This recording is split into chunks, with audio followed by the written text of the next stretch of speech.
So yun guys. Eto na naman tayo, no? So napilitan tayo mag-review ulit. Gumawa ng content ulit.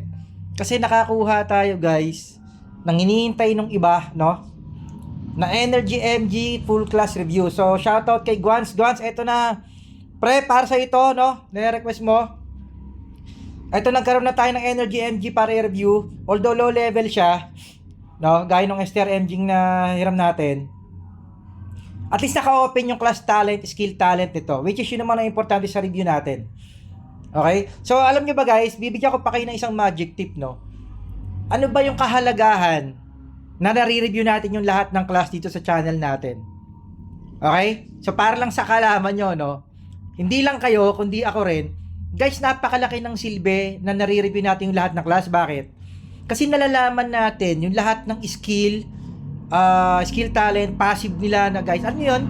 Parang, di ba pa naglalaro tayo ng Mobile Legends?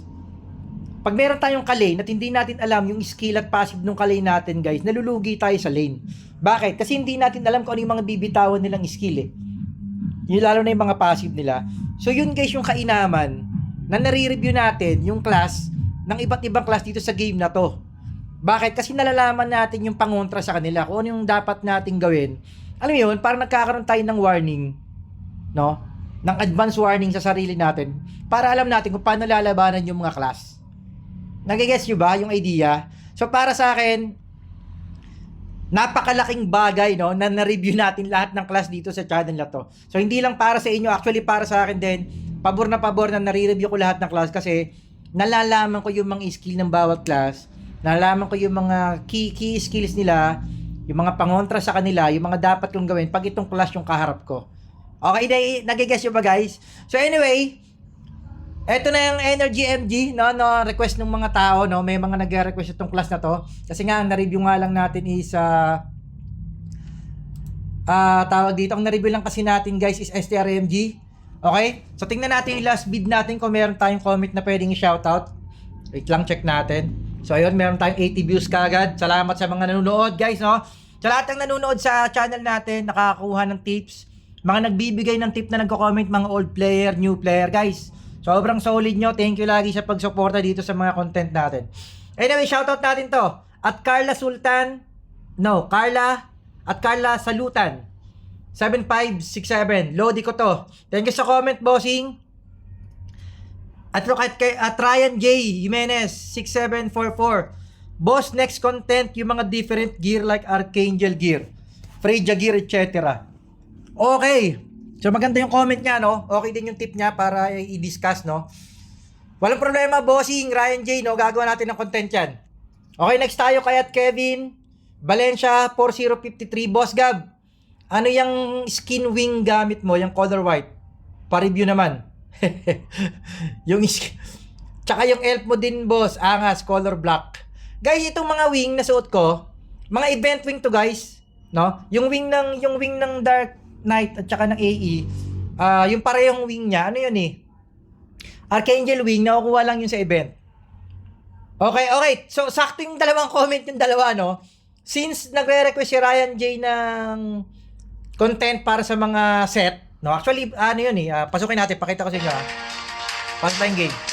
Actually, yung nire-request niyang comment, sa mga hindi nakakaalam, no? Kung sakaling makanood mga new player nito, meron kasi iba't ibang set gear yung mga class, no? Ewan ko kung meron to, ha. Ito, yan. O, yan, guys, ito. Sorry. Ito. Kita nyo guys, yung mga new player kung di alam, ha. Yan, pag pinindot nyo tong Archangel, so dito lalabas yan. So, maraming gear set, na pwede nyo may open kapag naglalaro na kayo. So, ito kasi, ang na-open niya pa lang is, flyer set. Ito rin yung isang tinatanong ng isang nung isang nag-comment sa atin kung pwede daw i-discuss natin kung paano makukuha tong flyer set. So tara, isabay natin, no? Tama. Isabay natin dito sa content ng Energy MG na to. Total, maiksi lang naman siguro to. Isabay natin tong flyer set kung paano nakukuha. Bibigyan ko kita ng tip, no? Nakalimutan ko yung IGN na nag-request. Tara, isabay natin to, flyer set. So gagawa natin ng hindi pala siya babagay. Yung flyer set na nire-request mo, isabay na natin siya sa content doon sa request ni Ryan J na gear set content, no? At isabay natin yung wings. Bakit? Kasi yung wings, na nire-request ni Kevin Valencia guys, yung wings na sinasabi niya, kasama rin yung guys sa mga set. Okay, yung Archangel set, merong Archangel wing. Yung Sincha set, merong Sincha wing. Alam niyo yun? Friar set, may Friar wing. So, ganon. Kasama siya dun guys. Gagawa natin ng solidong content yon. Lahat ng gear set. Okay? Gagawa natin ng sariling content. Okay, so antayin nyo lang guys. So, yun. Again, guys, yung mga nagtatanong dun sa Grow Lancer guys, sold na siya. Sold na. Okay? May nakakuha na guys nung account. Done deal. Okay? So, ang meron na lang sa server namin, ang meron na lang, ang alam ko, ang meron na lang account na binibenta is yung kay Dar. No, meron din siyang YouTube channel. So, pwede nyo tingnan yung YouTube channel niya regarding nyo sa Wizard. Wizard siya. Ito, papakita ko sa inyo. Dito na rin naman tayo. So, Wizard. Asan ba Wizard? Dark Knight Wizard. Itong account na to. Ang alam ko, binibenta niya pa rin to. Pero kasi nung huling tinanong ko siya, actually, tinanong ko siya dun sa... Tinatanong ko siya sa presyo ng asking price niya talaga kung nagbago ba o hindi. Hindi naman siya makasagot Kasi ang sabi niya lang sa akin, tsaka niya na daw ibebenta kasi may bot pa siya. So hindi ko na siya, Actually hindi kasi kami masyadong nakakapag-usap ng owner nito. No, hindi kagaya nung kay Boss Pande na nakaka-PM ko sa Messenger. So anyway, alam ko guys, for sale to. So kung meron kayong offer, pwede nating iparting sa kanya. Okay, kasi may GC naman kami. So ito na lang guys yung alam kong account na gustong ibenta sa server namin, wala nang iba. So kung meron sa inyo maging interesado, medyo siguro mahal to kasi top to guys. Kargado tong account na to. No, maraming kung sa spend wise, no, kita nyo naman yung mount niya bear. So mahirap kunin 'yan. Yung wing, no, maraming wing to, tapos iba-iba rin yung mount niya. So kung sa spend wise guys, kargado to, marami tong items na hindi mo makukuha ng normal prayer. So kung interesado kayo, comment kayo sa video na to guys, paparating natin sa kanya. Actually yung asking niya, hindi na tayo sigurado ngayon kung magkano, no? Hindi natin alam. Kasi nung tinanong ko siya, hindi na siya makapagbigay kung na-exact pricing niya. Anyway, guys, tuloy tayo, no? Yung Grow Lancer guys, ito, no? Yung na-sold. Asan na ba yun? Top 1 Grow Lancer to. Sa server na ito, guys. Ayun na. Ang pogi na, pinalitan niya na ng wing. Nagmalamang nalaro na to ng new owner, no? Kasi nagbago na itsura So solid. Guys, nagsabi siya napaka-solid ng account. Talagang sulit siya sa pagkakabili niya, no. Gaya na sabi ko sa inyo guys, itong Grow Lancer na to, top 1 to rito, solid to. Hindi ko naman to sa inyo ipupush kung hindi ako nanghihinayang sa account na to. So, congrats doon sa nakakuha. Welcome ulit dito sa server namin kay Bossing. Hindi pa siya online, siguro busy sa trabaho, no. So, welcome sa kanya. Hintayin natin magpalit siya ng IGN, no. Pero again, Grow Lancer na for sale natin na account, sold. Okay, done deal. Okay, tara. Umpisahan na natin kung anong topic natin. Energy MG full crush review. Ano ba tatalakayin natin? Natural, syempre, lagi yung stats allocation, no? Na lagi nating inuuna. Pangalawa, syempre yung mga skills na typical skills niya. Pangatlo, yung class talent skills. Okay, tapos yung skill talent. So, doon lang tayo mag-focus. At syempre, lagi nating bonus yung flow ride. Alright, so, again, umpisahan na natin to. Stats allocation ng Energy NG. So, eto, yung energy niya is 2,384. AG 1.5. So, mataas pa rin yung AG niya, no? Pero yung focus is energy. Bakit? Kasi magic type to. Okay? Saan nyo kukunin yung magic attack nyo? Syempre, sa energy. Sa int. Ayan, no? Magic attack, magic damage. Okay, eto. Kung nakikita nyo, nasa baba. Yung AG, syempre, typical, kailangan ng requirement ng weapon. So, AG is for defense. So, mababa nga yung defense rate niya kasi low level to. Pero para sa akin, guys, itong 1.5 na AG sa ganitong level, parang medyo siya mataas. Parang medyo mataas siya. No? So, ibig sabihin na nag-ano siya ng AG. Alam niyo bakit, guys?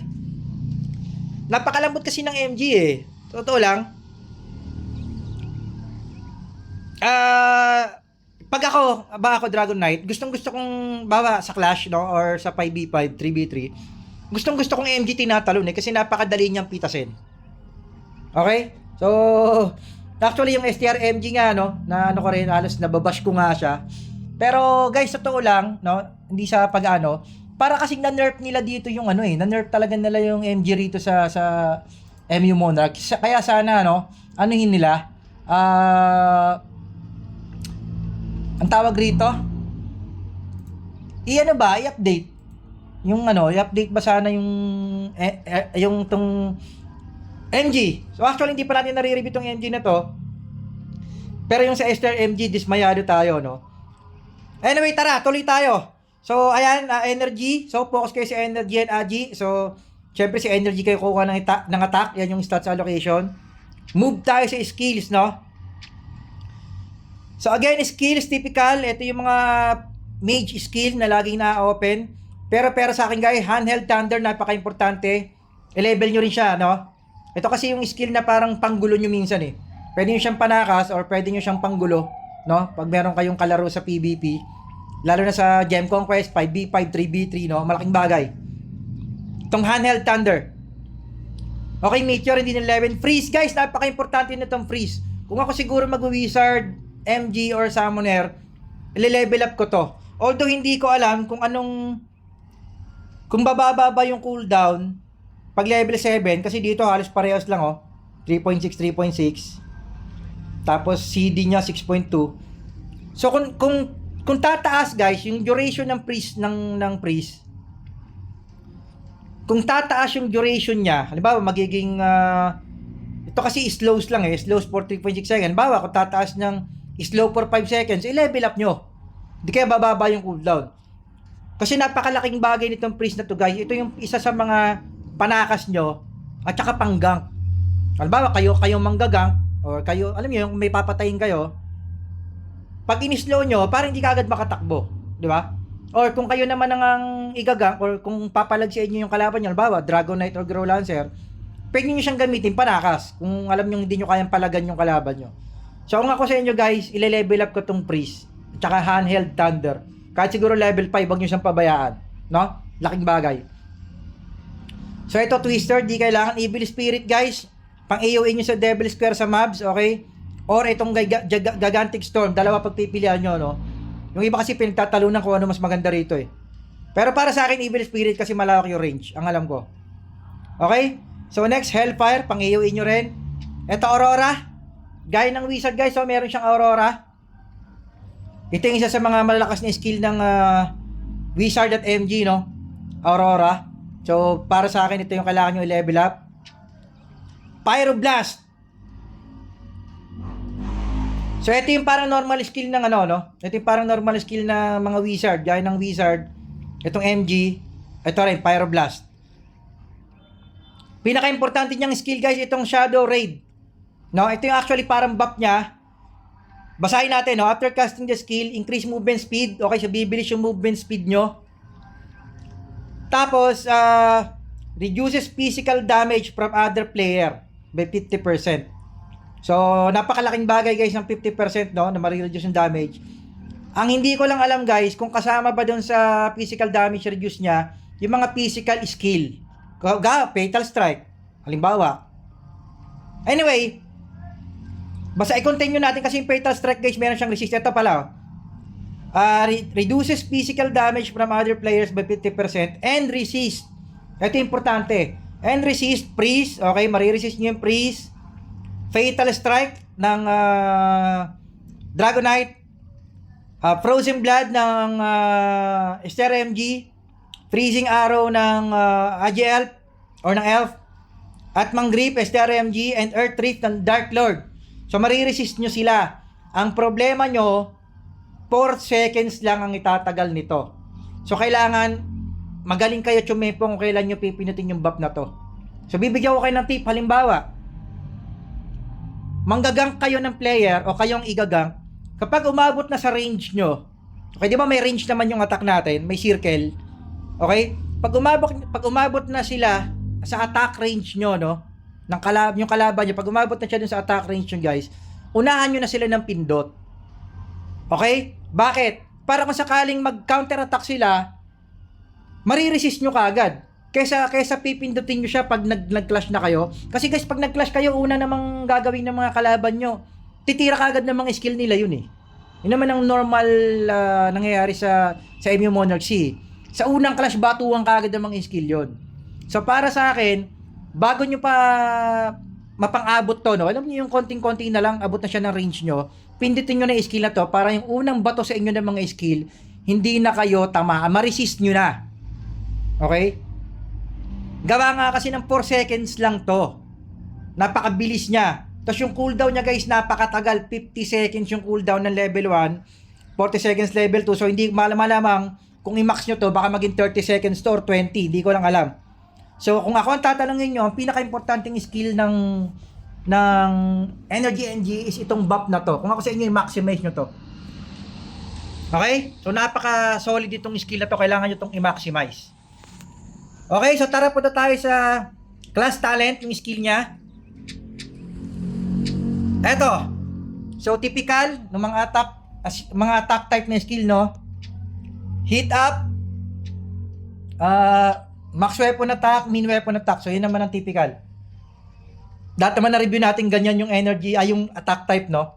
Ganyan naman lagi yung ang tawag rito. Ang laging nasa class talent.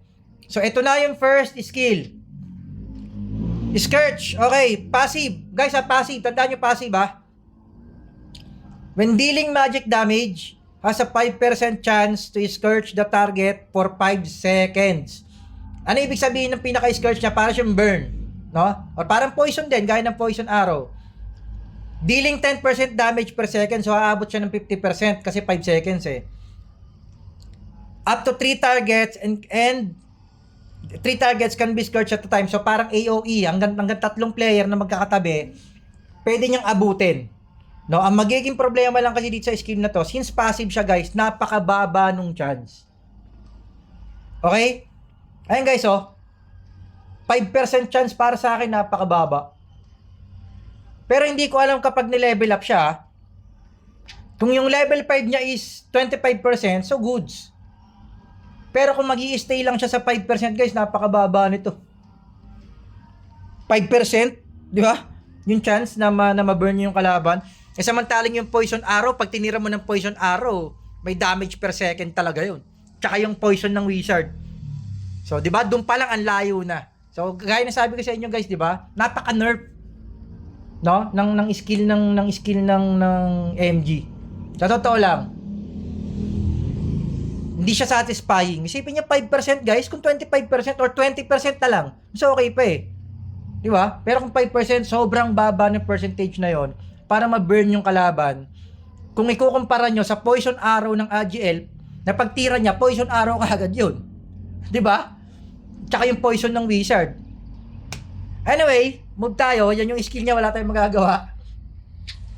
Ito, int up, typical, combo damage up. Ito, pangalawang skill, maximum. Increases damage dealt by 20%. Okay, so ibabuff niya ng 20% yung mga skill nyo. Yung damage nyo. Okay, so malamang pangkalahatan yan. And damage taken by 15%. So yun yung pangit. Okay, so parang backfire to.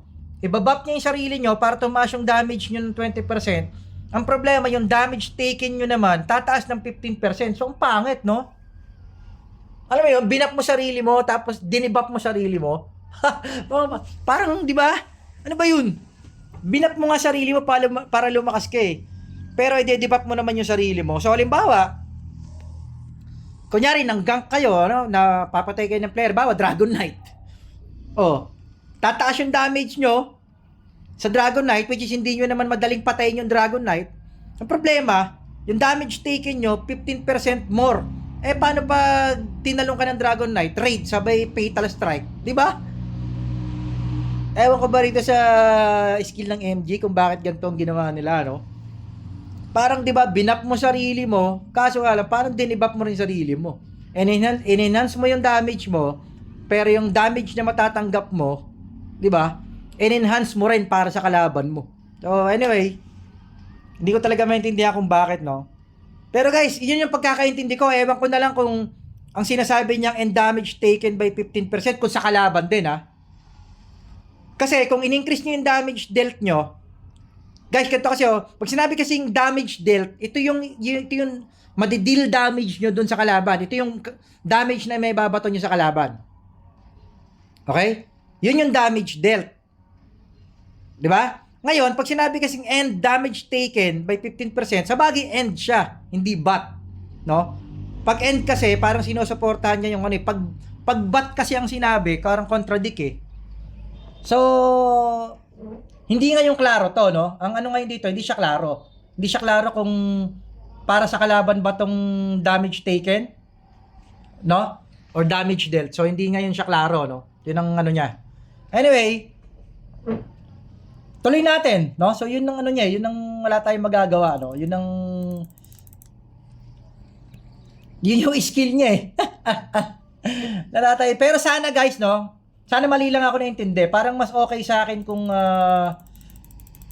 damage dealt na nga, tataas yung damage dealt nyo, no? Tapos yung damage taken ng kalaban tataas din. Pero kung gaya nga na sinasabi, kung ito, damage dealt nyo is 20%, pero yung damage taken nyo eh so pangit naman, no? So pangit naman yung kalalabasan.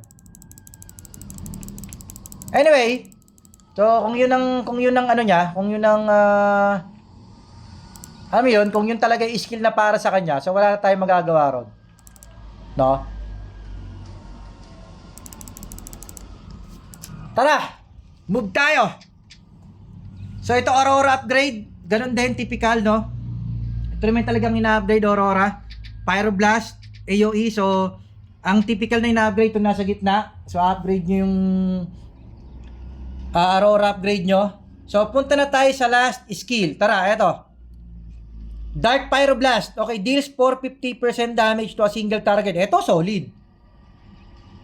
Diba? Kung 450% damage, single target, solid to.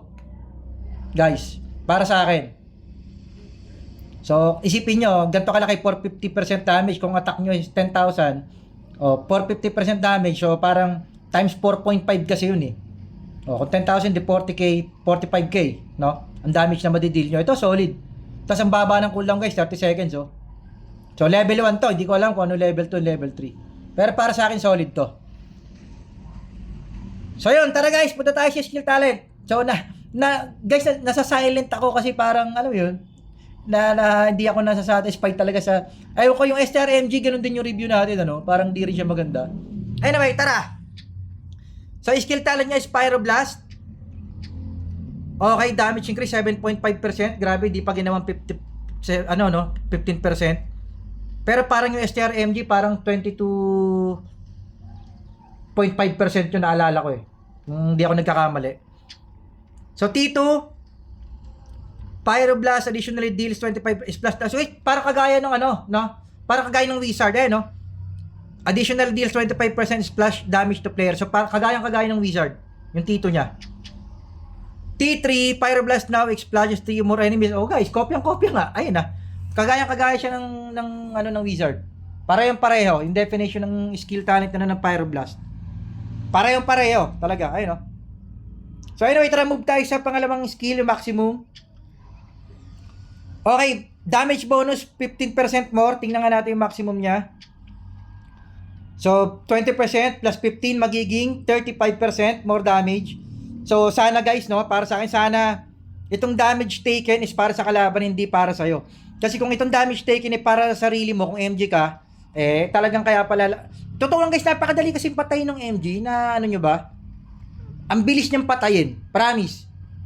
Pag tinalo nyo yung MG ba na raid nyo, na raid tapos fatal strike tapos hindi naka-buff, hindi naka-resist, talagang tunaw eh.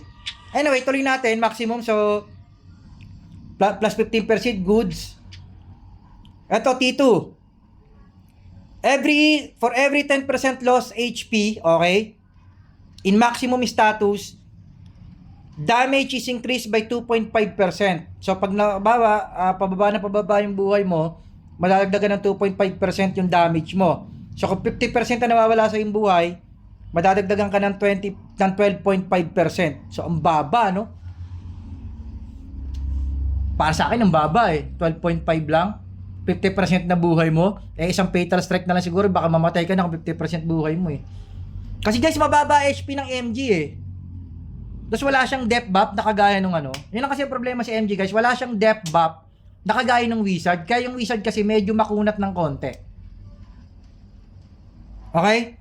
So anyway, gaya ng natin, wala tayong magagawa. Yan yung skill ng MG. Nga para sa akin ang baba niya, no? Kung 2.5%, kung ginawa sana nilang 5% guys, mas solid, no? So ayun nga, sana, no, makarating sa MU Monarch to. Sana i-upgrade naman nila yung ano, yung MG, no?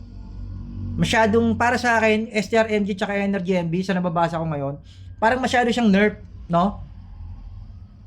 Para sa akin talaga, promise, napaka-nerf ng mga skill kumpara dun sa mga ni-review nating Summoner, Dark Lord, no? Dragon Knight, AGL, Wizard. Iba eh. Iba yung percentage na binibigay. Anyway, punta tayong T3. Maximum status, Dark Pyroblast attack range is increased by 2 grid. Ha? Dark Pyroblast attack range is guys, tingnan nyo oh. T3, ganun lang yung binigay niya sa T3. Yung range lang ang ano ba naman tong Energy MG na to? Grabe naman ka-nerf na ito, guys. Isipin nyo T3, bibigyan lang kayo ng 2 grids na attack range. Grabe naman. Napaka-nerf naman ito. Ano, guys, yung sinasabi niya attack range, parang lalayo lang kayo ng konti nun for 2 grids ha. Wala kayong extra damage, walang extra damage na binigay. T3 to oh. 'Di ba? Mas okay pang hindi nila dinagdagan yung grid, mas okay pang in-enhance nila yung damage, mas solid pa. Or tama yan, nilagyan nila ng grid, no? Nilayo nila kay sa player para hindi kayo kagad maabot. Pero sana dinagdagan man lang nila ng tawag diyan, ng extra damage yung Dark Pyroblast. Grabe naman to. 'Di ba? Kung yung review natin sa Dark Lord, Summoner, Dragonite na-OP-han tayo. Ito namang Wizard, ito namang MJ, grabe naman pagka-nerf na ginawa nila dito, guys. Guys, hindi ako OA ha.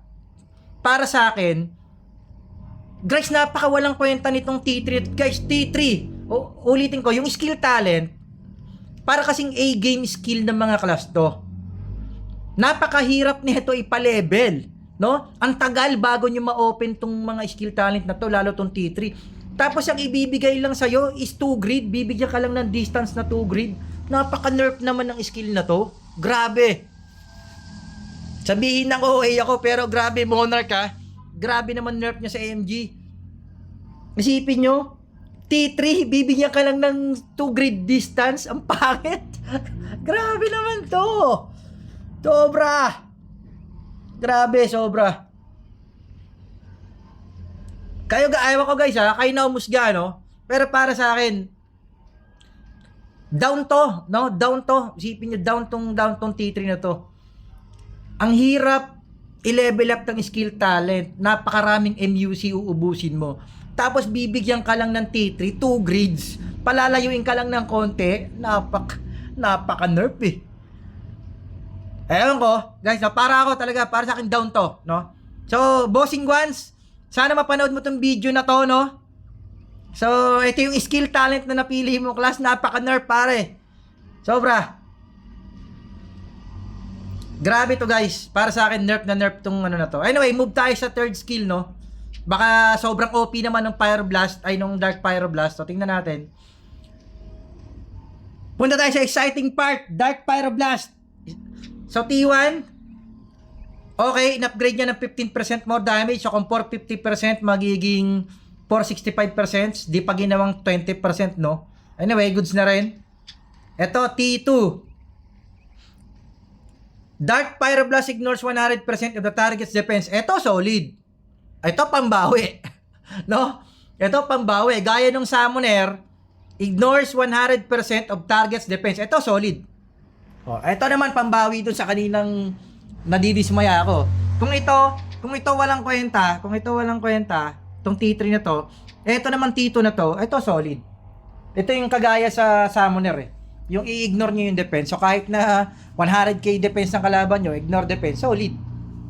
'Di ba? So ito yung, kaya nga sabi ko, baka nga bawiin sa Pyroblast. So okay to.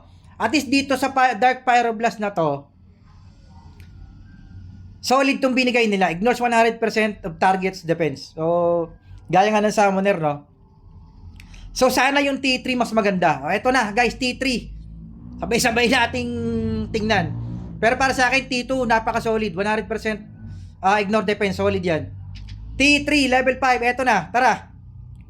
Dark Pyroblast ignores 50% of target's damage reduction. Okay, so tatanggalan nyo sila ng defense tapos damage reduction, goods na rin. No? Para sa akin. Solid na solid. Pero sana mas maganda dito kung nilagyan pa nila ng burn, no? Kung dito na nilagay yung burn. Alam mo yun? Ignore defense, damage reduction, tapos i-burn pa, no? Solid sana. Dark Pyroblast. Pero anyway, goods to guys. Itong pinaka-solid dito, itong T2, na ignore defense. Ito namang damage reduction, 50%. Okay na rin. Mas maganda lang sana kung dinagdagan na lang ng konti. Okay, so yun ang solid naman. Ang pangit lang talaga guys, itong T3 na to, napakapangit ito. Grabe. T3, bibigyan lang kayo ng 2 grid distance. Grabe nerf ah. Ito nga, medyo okay pa pero pangit din kasi 2.5 ang baba eh. Anyway, okay naman guys yung Pyroblast, yung Dark Pyroblast, no? Itong Pyroblast kapareho siya ng Wizard. So eto lang na Tito ang medyo hindi maganda. Pero gaya nga nasabi ko sa inyo, no, guys. Iba talaga yung Iba pa rin talaga yung yung isipin nyo, yung nerf para sa akin. Para sa akin talaga nerf. Yung masyado siyang nerf, no? So anyway, yun ang ng STRMG, ay ng Energy MG, wala tayong magagawa. Pero at least para sa akin, okay din naman, no? Kahit papaano. So kahit papaano, parang solid naman kahit papaano yung Energy MG. Ang problema lang talaga sa MG guys, napaka-lambot, no? Yun ang problema kasi talaga sa Energy MG, napaka-lambot. So anyway guys, siguro ang masasuggest ko dito sa Fluorite,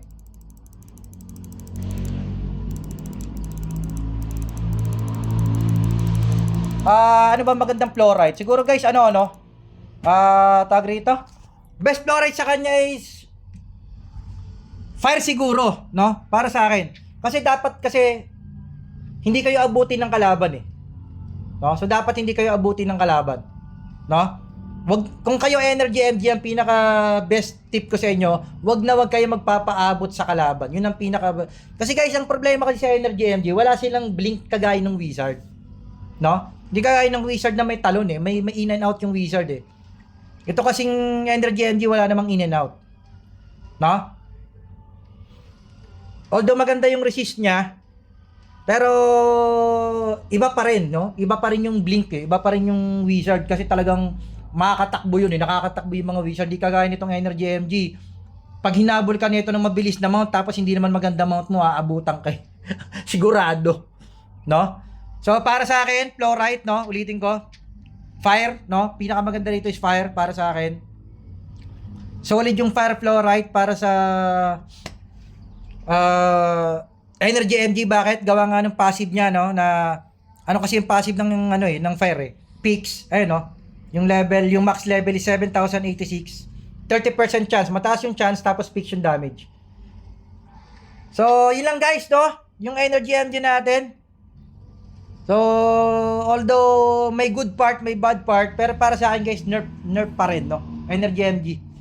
Kasi nga, gawa nga nung unang-una, wala silang pantakas, bukod dun sa freeze slow nila. Tapos, alam niyo yun, ang baba ng HP kasi ng Energy MG eh. 'Di ba? Pero kung yung first skill sana, kung mataas sana yung percentage ito, no? Or kung ginaya na lang nito yung Poison Arrow na burn talaga kagad, na hindi siya passive, alam mo yun, active skill na mabe-burn mo yung kalaban, mas okay siguro. No? Anyway, yun yung class review natin guys, full class review natin ng Energy MG. Sana nakatulong sa inyo, no? Sa mga nagre-request nito. So gaya ng sabi ko sa inyo guys, ang pinaka-essence ng pagre-review natin ng mga class is nalalaman natin yung mga skill na gagamitin ng mga kalaban nating class, no? So yun yung pinakamalaking silbi ng ginagawa nating pag-class review netong mga class dito sa MU Monarch C. So again guys, Zay Gabelto, S527, AGF Dark Knight. So sana makatulong sa inyo tong full class review natin ng Energy MG, no? Hindi lang para sa mga MG, para sa lahat ng class. malalaman niyo yung class talent nila at skill talent, no? Para sa inyong lahat to, guys. So, yun lang, guys. Out na tayo. Jagabel, S527, AGF, Dragonite. Out tayo para sa content natin to. Out, out, out.